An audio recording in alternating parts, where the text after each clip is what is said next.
Uh, Good evening, everybody. The book is very appropriately titled "Loose Papers: Court Cases that Could Have Shaken India."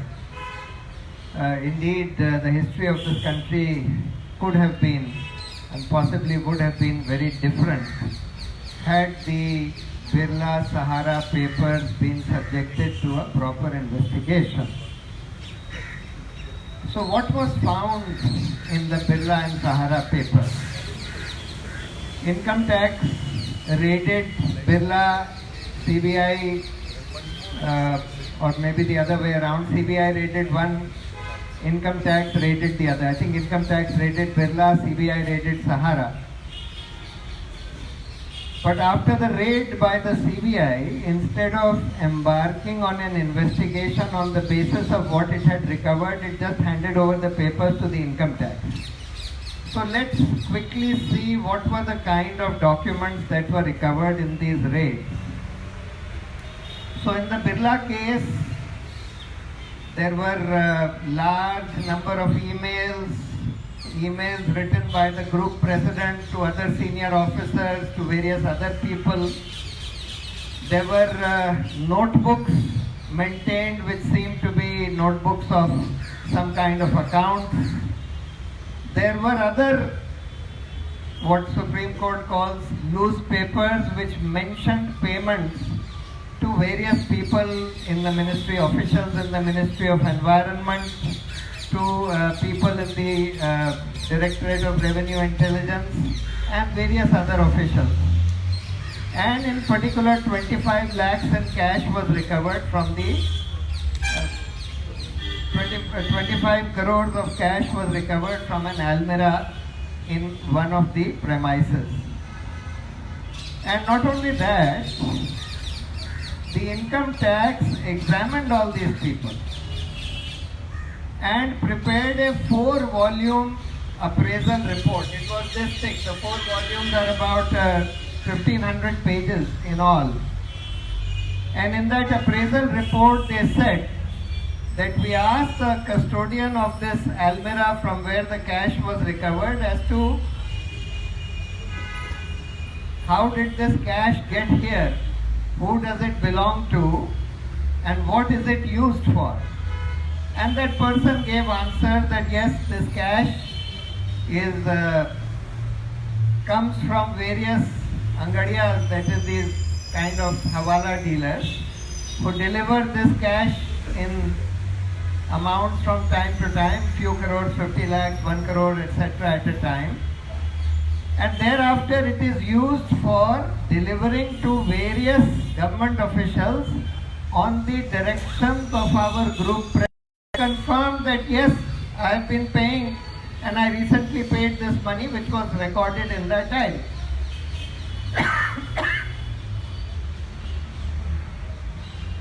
The notes that were recovered regarding payments to the Ministry of Environment tallied very clearly with the clearances. The dates tallied very, very precisely with the dates on which environmental clearances were given to the Birla Group of companies by the Ministry of Environment.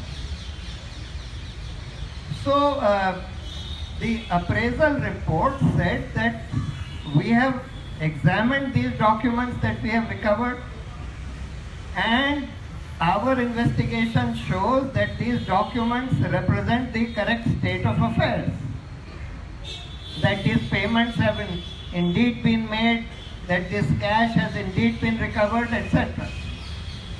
Yet, in the face of this 1500-page appraisal report of the Income Tax Department itself, which confirmed not only the recovery of these documents, but which confirmed the contents of these documents, even then the Supreme Court said that these are loose papers on the basis of which no investigation can be ordered.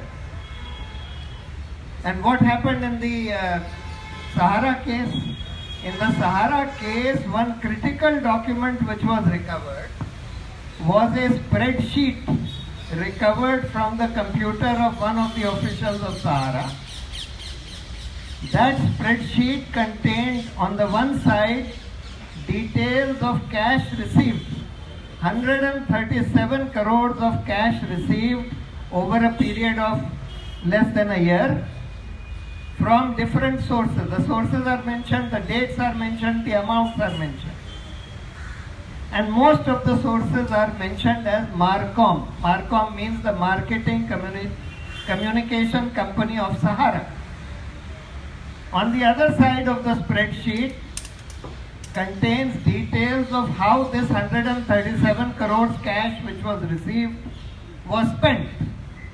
And it mentions 9 entries mentioning 9 payments of 5 crores each, 7 payments of 5 crores each, 2 payments of 2.5 crores each to Gujarat Chief Minister or Mr. Modi. Is either referred to as Gujarat Chief Minister or Modi. The date of payment, the place of payment, in every case the payment is mentioned at having been paid in Ahmedabad. Dates are mentioned, place is mentioned, the person who took the money is mentioned, and the person in whose hand the cash is delivered is mentioned. In each case, it is delivered in the hands of Mr. Modi in Ahmedabad. And the person who takes the cash is mentioned as Kanhaiya Jaiswal, who is an officer of Sahara. Then there are many other entries containing 2 entries to Mr. Shivraj Chauhan, totaling 10 crores. 1 entry to Mr. Chhattisgarh Chief Minister Raman Singh, 4 crores. 1 entry to Sheila Dikshit, 1 crore, and various other entries, total 135 crores, having been paid on different dates at different places by different people in the hands of different persons. Such a detailed account. And we didn't get a copy of the income tax appraisal report, but what we did get was an order of the Settlement Commission, because once we filed this case, Birla quickly moved the Income Tax Settlement Commission to settle the case, and that Settlement Commission with great alacrity transferred out one official, brought in somebody else, quickly had a hearing, and within a month this case was settled and the papers were quickly handed back to this company. But in the order of that Settlement Commission, they say, Income Tax Department said that they have cross-checked the receipts of cash mentioned from this company Marcom, which is the Marketing Communication Company, and found that it tallies with the ledger entries of that Marcom, that on the same dates where cash is received is mentioned in this spreadsheet, cash having been withdrawn from Marcom is mentioned, same amount, same date, and they said that this tallies, and therefore that would have confirmed the authenticity of the entries. So they not only confirmed the recovery of the spreadsheet in the rate, they also confirmed the amounts mentioned in this spreadsheet as being the true state of affairs. And yet the Supreme Court says that these are all loose papers, not admissible evidence, no investigation can be ordered on the basis of this. Even in the Birla case, most of the payments are shown to have been made to Congress politicians. But one entry in the computer of the group president Shubhendu Amitabh says 25 crores to Gujarat CM, and in bracket it says 12 paid, 13 to be paid, something like that. Now, normally you would have expected this government, that is the Modi government, to have jumped to an investigation showing payments to Mr. Modi. Had been mentioning that in this Ministry of Environment there was the Jayanti tax. Now, many of the payments apparently were made to Jayanti Natarajan in that. But because of this one entry of 25 crores to Narendra Modi, to Mr. Modi, nothing was allowed to be investigated. The whole case was stonewalled, and the gentleman in the income tax department who was in charge of the recovery of all these documents, who was heading the investigation department of income tax, he just buried the papers, did not send them to the CBI even after this detailed appraisal report prepared by his own department. He doesn't send it to the CBI for investigation that here are clear bribes shown to have been paid, but he doesn't send it.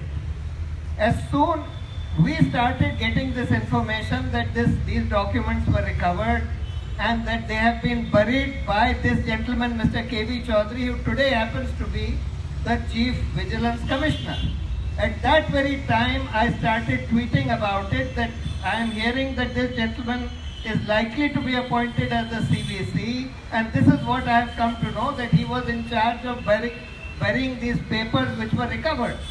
Mr. Jethmalani wrote a detailed letter to the Prime Minister. I wrote a letter by which time I had also found out that this gentleman was involved in the Stock Guru scam, where the income tax people had been bribed in one investigation that they were doing in this, or rather the CBI had been investigating the Stock Guru scam, in which income tax officials were bribed by this company called Stock Guru, which was in the stock market, and that entries regarding his going to meet Mr. Ranjit Sinha must have had to do with this particular investigation, where officials directly working under him were being investigated in that Stock Guru scam by the CBI. So this gentleman who buries all this information and the papers, he is appointed the Chief Vigilance Commissioner. We also challenge his appointment. That same judge, ultimately you see this Birla Sahara application, as well as the challenge to the appointment of the CVC, all came to be dismissed by that one particular judge called Justice Arun Mishra. No, not you. And this Justice Arun Mishra, we found, was very close to the BJP, so much so that in the wedding that he celebrated of his nephew at his residence, he had invited all the top BJP leaders, including Shivraj Singh Chauhan, who was named in that diary as the recipient of 10 crores.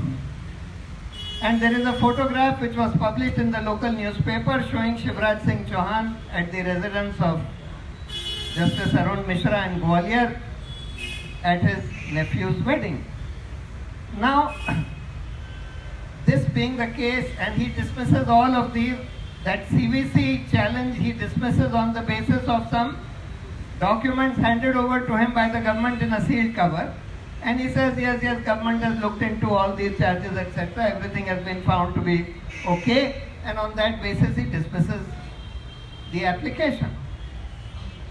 What happens in Kalikopul? In Kalikopul, as you've been told, a sitting former chief minister of Arunachal commits suicide at the site of the place where his body is found hanging. 10 copies of a 40-page suicide note duly signed in each copy, on each page of each copy by him is found.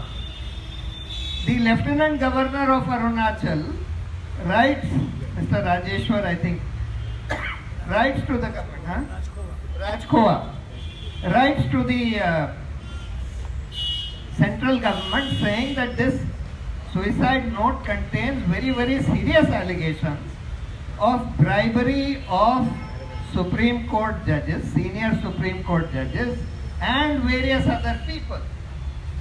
And suicide note is like a dying declaration which is entitled to be treated with great seriousness. And therefore, please have this investigated. But nothing is done. No investigation. Ultimately, the wife of this Kalikopul approaches the Supreme Court, approaches the Chief Justice, because there is a judgment of the Supreme Court in Veeraswamy's case, that no investigation can be done against a judge without the prior permission of the Chief Justice. Now by this time, one of the gentlemen who was named, there were two judges who were named as having taken a bribe or having asked for a bribe.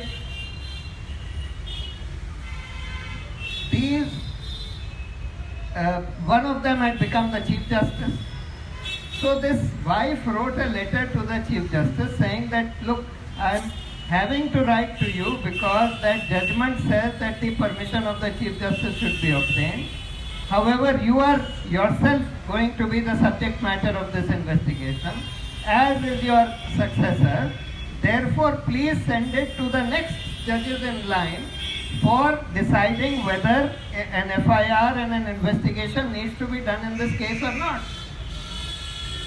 And what this Chief Justice does is, instead of sending it to the next judges in seniority, he immediately lists it before court number 12. Court number 12, he straight away goes down the line through 11 judges, goes to the 12th judge and lists it before him. Why? Because that judge happens to be a gentleman who was a very, very close personal friend and who had spent his entire life in the same court, that is the Punjab and Haryana High Court, and who was a very close personal friend of that Chief Justice. That's when Mr. Dushyant Dave, who was appearing in the matter, seeks to withdraw that application. So, what these cases, it's a brilliant job that has been done. It's a document of record which will be a reference book and a document of reference for all scholars, all researchers, all journalists in the time to come about these cases. It's a very, very thoroughly documented book. And what it shows, among the other lessons to be learned from all this is, firstly, that this business of political funding, you see, all that Birla Sahara was showing was that 25 crores and 40 crores and 10 crores cash, all cash had been given to these people. We have been saying today most political parties are showing that 90% of the donations received by them is in the form of cash. We have been saying for a long time, Mr. Modi says that I did demonetization in order to make a cashless society where ordinary people transact their entire business through banks, banking channels, etc. I have been saying that, well, forget ordinary people, but at least political parties and candidates should be made to go cashless. You must have a law which says that all donations, all expenditure by political parties and candidates should only be through banking channels. But that has not been done. In fact, the opposite has been done, where you have not only freed political parties to receive foreign funding by amending the FCRA, but you have also introduced this non-transparent instrument called electoral bonds, by which you can anonymously donate, even through banking channels you can anonymously donate to political parties. The second thing that lesson that it shows is that there is a lacuna in that Veeraswamy judgment. It doesn't deal with what should be done, doesn't effectively deal with what should be done if the allegation is against the Chief Justice.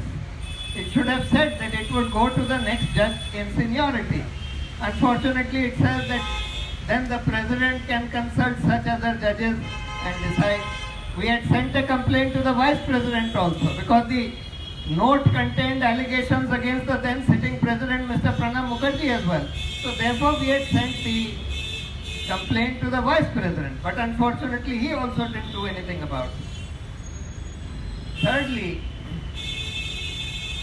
this clearly shows the need for having a judicial complaints authority on the lines of the Lokpal. You need to have a judicial Lokpal. Of course, even this Lokpal has not been appointed, but what we have been saying for a very long time is that this impeachment system is totally bogus, it's not practical, not workable. Instead of that, you need to have a full-time judicial complaints authority to deal with complaints against judges. third is this whole business of master of roster, that the Chief Justice, being the master of roster, he can arbitrarily assign any case to anybody that he wants. We have seen this problem happening in all these cases. Even the Birla Sahara case was sent to judge number 10, Justice Arun Mishra. And one last thing, you see, there are various ways of influencing judges. One of them is lure of post-retirement jobs. But this government has invented a totally novel way, which is to blackmail them by getting some evidence collected against them through the enforcement agencies like CBI, etc., CBI Enforcement Directorate, etc. This government has specialized in blackmailing opposition leaders, various other persons, including, unfortunately, judges as well, by collecting information against them through the CBI, etc. So these are some of the lessons to be learned from all this. Thank you very much.